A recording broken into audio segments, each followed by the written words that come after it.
No business is going to be a no-brainer. All of them have risk. Otherwise, it wouldn't be venture capital. As soon as you raise that big round, now all the pressure is on. Now is when the hard work begins. And, it's almost funny. The more runway I have, I almost have more anxiety.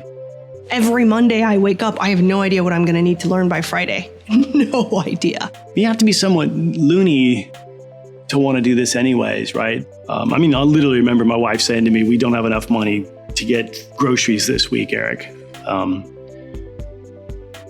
There's nothing wrong with that. I think that puts it turns the screws a bit. But I think that's when you start to say, who is going to be the best person for us in our journey? And make no mistake, all companies, especially successful ones, are a journey.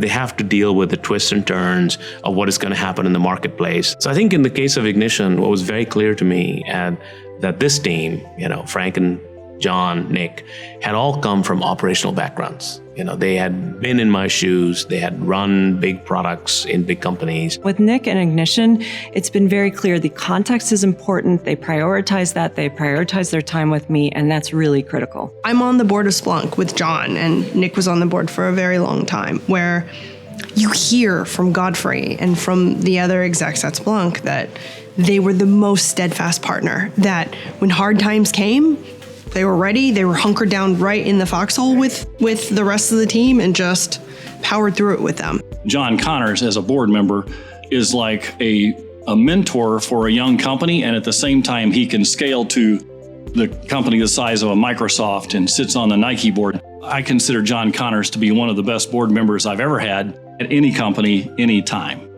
The number one thing I would say about Frank is that he's not shy about putting in the time, effort of actually getting his hands dirty. His father drove a UPS truck, and Frank is a self-made guy. And as a self-made guy, I really like that in someone. There's not a silver spoon anywhere in sight.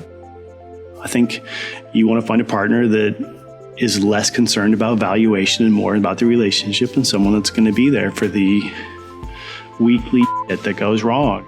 My relationship with Nick was, every week for 10 years. That's the thing, right? It's not just Nick's opinion. He's actually done the homework before he comes to you with it. I think it's different, right? Because it takes effort. It takes time to do that. It's going to be a very different experience when you're with some of those bigger VCs than it is when you have an investor like Ignition who has the time and has made it their entire mission to be sure they can focus on all of their companies. And there's huge value in there that can't be quantified and has nothing to do with that cachet that people seem to get wrapped around the axle about.